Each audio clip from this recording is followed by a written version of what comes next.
Hi guys, and welcome back to my channel. For today's video, I'm going to be talking about what inspires me to write and where I get my ideas. So I hope you guys enjoy.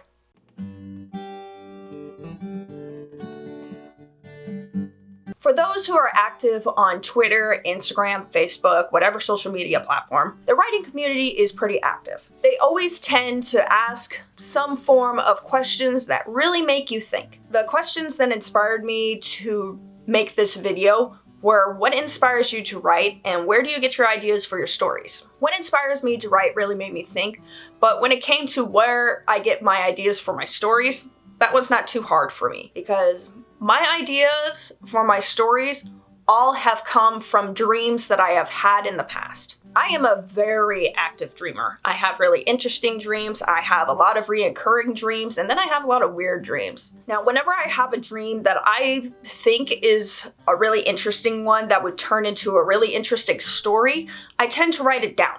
Now, this took a lot of training because anybody who has had a dream, but when you wake up you can't remember it, that is one of the most frustrating things. But you can train your brain to where when you do wake up, you can remember the dream. There are times where I have almost forgotten a dream or I have forgotten a dream because there's something that I had to wake up to and I had to immediately do it just so that I can go back to sleep.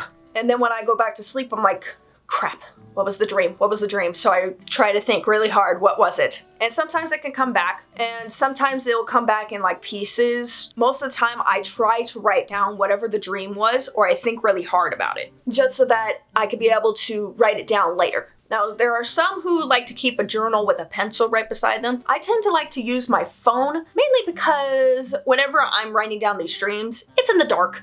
So I want something that has at least a little bit of a light, but I don't want to turn on the light because my husband sleeps next to me and I don't want to disturb him. So I'll usually grab my phone and I'll type it down onto my little notes because I have like this whole thing on my phone to where I have notes that I could be able to write them down on. And if you're worried that I just broke my phone, I'm on my bed right now, so I could toss my phone whenever I want.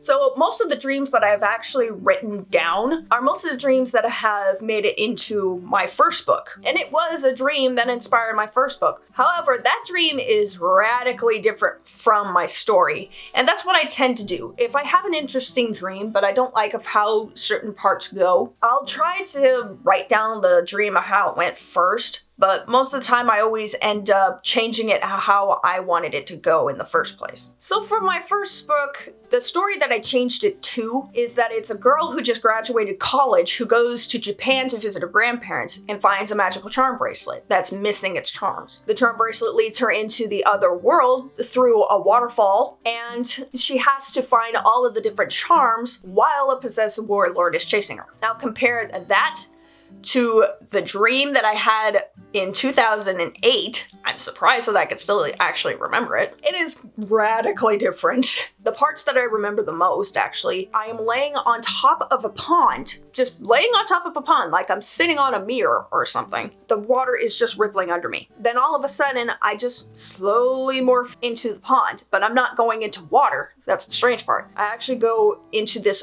little underground dugout, cave-like place, and my clothes have changed to a traditional Japanese temple maiden outfit. Then I just climb out of the tunnel, and I'm in this completely different world. So, as you can tell, between the story that I have now and the dream, it's radically different. But elements from the dream, I actually still kept into my story. My main character, Akane, is Japanese American. Her mom is Japanese, while her dad is English, Scottish, and Irish descent. As for the rippling water, like I said, she goes through a waterfall to get into this world. That's how I've kind of connected the water bit. And for most of the chapters in my story, they have come from dreams too that I have manipulated into what I wanted them to be. And there are so many other stories that I want to write down that have come from my dreams. And I have them all saved so that I can be able to write them when I finally finish this first one. Now for the question of what inspires me to write, it's really honestly a simple answer. It's because it makes me feel good to write down my stories and to share them to other people.